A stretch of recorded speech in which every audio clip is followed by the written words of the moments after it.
ไปติดตามเบิงทีโครงการมือละทงจากแขวงหนึ่งสู่การขยายเครือข่ายหลายแขวงทั่วประเทศจากกิจกรรมเก็บขี้เหงื่อในรูปแบบ1คน1ถุงที่เริ่มต้นจากความหักในสิ่งแวดล้อมของกลุ่มสาวหนุ่มกลุ่มน้อยโครงการมือละทง One Bag a Day ได้ขยายตัวอย่างน่าประทับใจ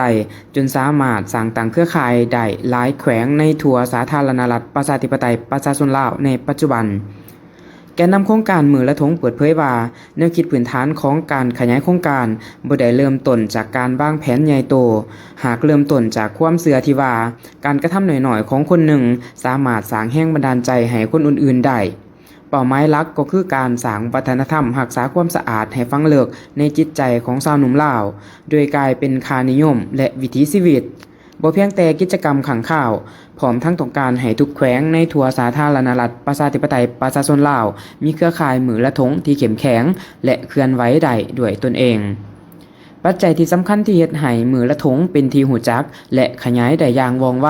ประกอบมีหลายด้านก็คือการเข้าถึงง่ายซึ่งกิจกรรมดังกล่าวบ่ต้องใช้อุปกรณ์ที่ราคาแพงทุกคนสามารถเข้าร่วมได้เพียงถุงใบเดียวอีกด้านหนึ่งก็คือพลังของสื่อสังคมออนไลน์และสื่อสังคมที่ช่วยกระจายรูปภาพและความประทับใจของผู้เข้าร่วมที่สร้างกระแสให้ชาวหนุ่มในแขวงอื่นๆอยากเรียนแบบและเคลื่อนไหวในพื้นที่ของตนในการขยายไปแต่ละแขวงโครงการมือละทงเน้นใส่รูปแบบหมู่ส่วนหมู่โดยสอหาตัวแทนชาวหนุ่มในท้องถิ่นที่มีความตั้งใจมาเป็นหัวหน้ากลุ่มจากนั้นโครงการส่วนกลางจะช่วยสนองคำแนะนำรูปแบบการเคลื่อนไหวและสื่อประชาสัมพันธ์เพื่อให้แต่ละแขวงสามารถจัดกิจกรรมได้อย่างเป็นเอกลักษณ์ตามความเหมาะสมของบริบทท้องถิ่น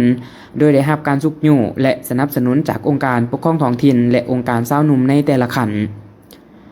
การตอบรับจากประชาชนในหลายแขวงก็ถือว่าน่าชมเชยโดยส่วนใหญ่รู้สึกดีใจและสนับสนุนกิจกรรมดังกล่าว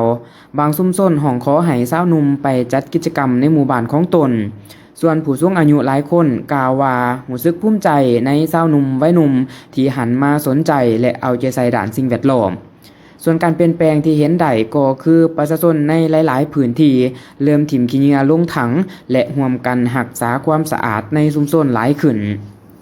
สำหรับทิศทางในอนาคตโครงการมือละทงมีแผนจะขยายการเคลื่อนไหวไปสู่กลุ่มเป้าหมายใหม่โดยเฉพาะแม่นักเรียนในโรงเรียนและชุมชนชนบทที่ยังขาดการเข้าถึงข้อมูลข่าวสารด้านการรักษาสิ่งแวดล้อม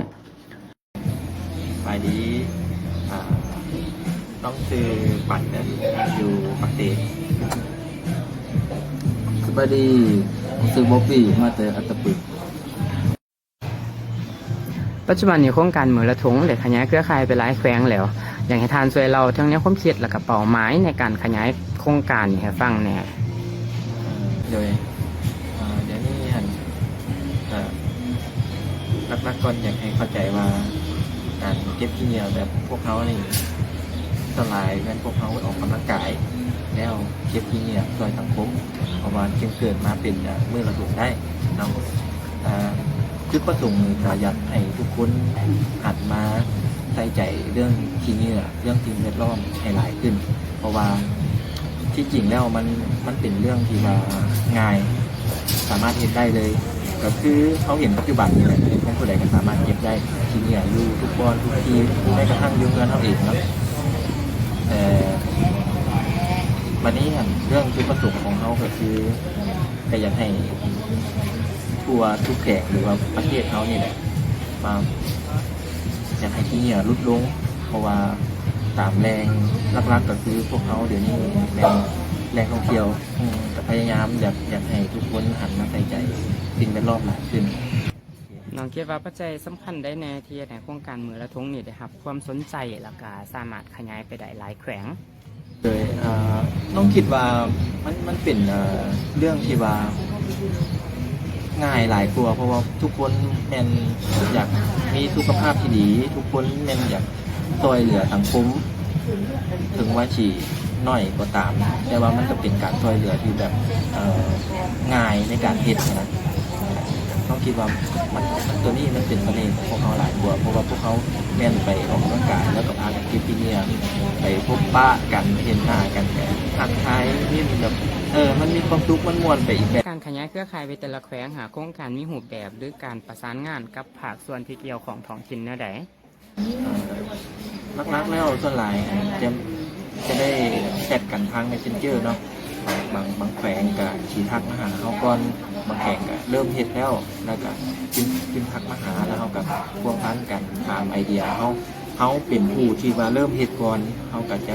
บอกที่ว่าสิ่งที่ว่าเขาได้เจอปัญหามาคือการไปเก็บที่เหงื่อบ่คือการไปเฮ็ดจังไดจึงจะมีคนมาเพิ่มหรือบอกจุดสถานที่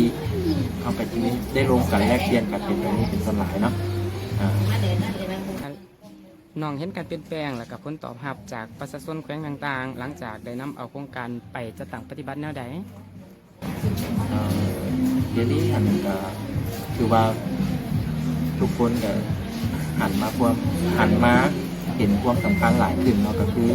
เริ่มมีการเก็บที่แต่ละบอลพบเมื่อนอจีอยู่แต่ปักเตแล้วเดี๋ยวนี้มันก็ขยายไปเกือบมาหลายบอลเติมทั้งปากตันทั้งอัตตปือทั้งสารวัตรเวียงบางเวียงนครหลวงเนาะที่เขาเห็นแล้วก็หลวงพระบางที่เขาเห็นอยู่ในโซเชียลปัจจุบันนี้ถือว่าหลายจุดหลายบอลแต่บอลจำกัดว่าที่อยู่แต่เท่านี้เนาะเขาอยากให้มีวัตถุแผงที่ว่ามันผ่ามันปิดไปได้